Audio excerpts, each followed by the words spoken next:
reka mvugane nawe wa mugabo we, wa musore we. Niba uhisemo gukanda kuri iyi video, bisobanuye ko hari ikintu gikomeye uri gushaka kumenya. Ikintu cy'agaciro gikomeye mu buzima bwawe. Gishobora kuba ikintu cyiza cyangwa ikintu gikomeye, kimwe mu mpamvu zo kubaho. Ushobora kuba nawe urambiwe kwibura cyangwa urambiwe kutubahiriza amasezerano amwe n'amwe wagiye wiha. Hari ikintu nshaka kukubwira. Icyo ukeneye kurusha ibindi, ntabwo ukeneye indi dopamine, ukeneye imiterere, ukeneye discipline, ukeneye amategeko.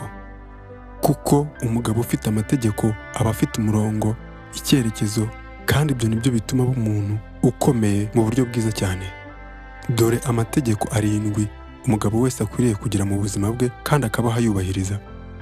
Itegeko rya mbere: ntuzigere ugira amagambo menshi kurusha ibikorwa byawe. Kuvuga cyane, kugira amagambo menshi ni ibintu biciriritse cyane. Kuvuga gusa kugira ngo abantu bakwemere ni ibintu bikubata kandi bidafite icyerekezo biguha. Uko urushaho kuvuga amagambo menshi n'ibikorwa n'ibindi byinshi utekereza cyangwa ushaka gukora, ni kugenda utakaza imbaraga n'ubushobozi bwawe. Reka umurava wawe no guhozaho n'ibikorwa byawe ari byo bisakuza. Reka umwete n'icyuyubira ndetse no guharanira gukora ibikorwa byawe buri munsi ari byo bikubera ikirango, bivuga izina ryawe, bivuga ibigwi byawe. 2. Niba hari amasezerano wagiranye nawe ubwawe, ntuzigere uyangiza, ntukanyirize amasezerano wisezeranije. Ushobora kubesha abandi, nibyo bigashoboka, ubuzima bugakomeza nkaho nta cyabaye.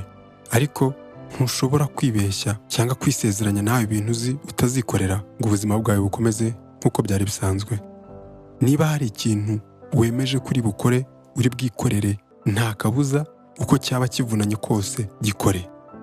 Iyo udakoze ibyo wisezeranije, mu yandi magambo, ni nko kwiyemeza ko nta gaciro ukwiye, icyo uri cyo n'ibyo uharanira ntacyo bimaze, ko nta mpamvu nzima yo kurwanira amajyambere ufite. Ijya urinda ijambo ryawe by'akarusho iryo wibwiye wowe ubwawe. 3. Buri gihe iba umuntu wita ku nshingano ze. Nta mugabo, nta muntu n'umwe uzaza mu buzima bwawe ngo agukorere ibyo wowe ugomba kwikorera. Niba hari ikintu kikuraje inshinga, kikuvuna, urota ushaka kugeraho, kora, ubabare, uvunike, ukore uko ushoboye mpaka ukibonye. Kandi niba utishimira imyitwarire yawe, ni wowe wenyine ufite amahirwe yo kuyihindura. Niba ukeneye kugira imbaraga, ni wowe ubwawe ugomba guhaguruka ukazubaka. Wibaho uhunga ibikugoye cyangwa ibikuremereye biri mu buzima bwawe. Ahubwo uwo mutwaro w'ubuzima bwawe ugira inshuti, uwukubite ku bitugu, uwugeze ku musozi, ahantu hejuru ku gasongero, aho ugomba kuwugeza. Uri umugabo, niyo mpamvu uko bukeye n'uko bwije uba ugomba kugaragaza ikinyuranyo. Niyo mpamvu ugomba kubaho nk'indwanyi buri munsi, kuko ubuzima bwabwo ni urugamba. 4.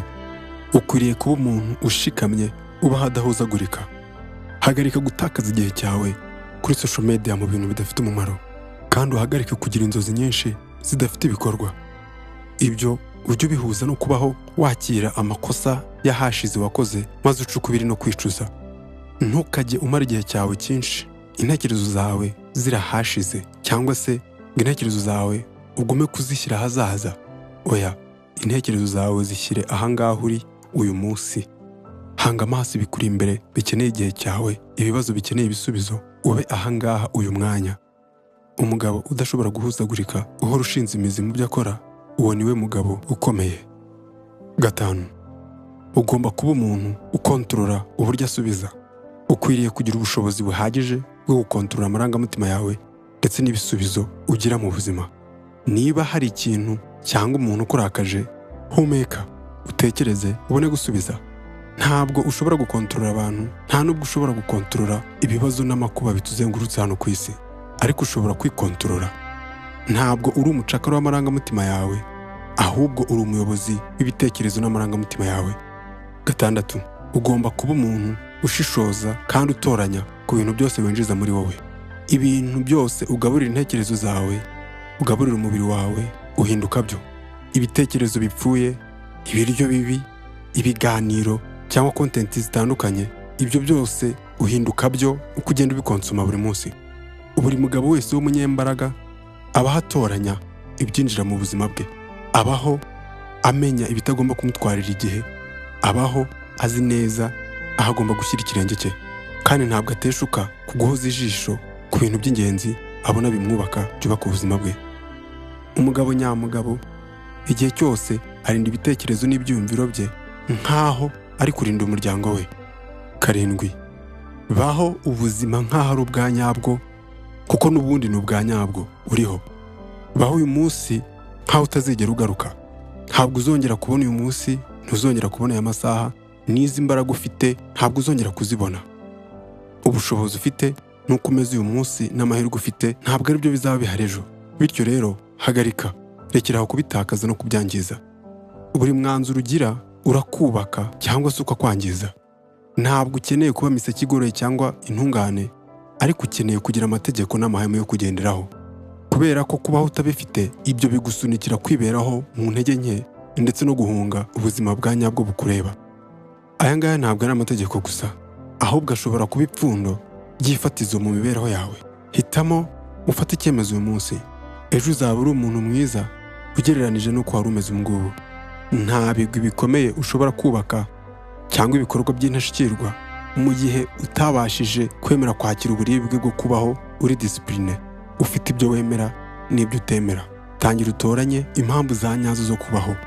Ugire ibyo wanga, ugire n'ibyo ukunda. Urwango ruri muri wowe ukoreshe wange ibikwiriye kwangwa byose. N'urukundo ruri muri wowe urukoreshe ukunda ibikwiriye gukundwa byose, bikubaka bitagusenya. Iyi ni inzira nziza kandi ntuzigire nabi ngo uyivemo.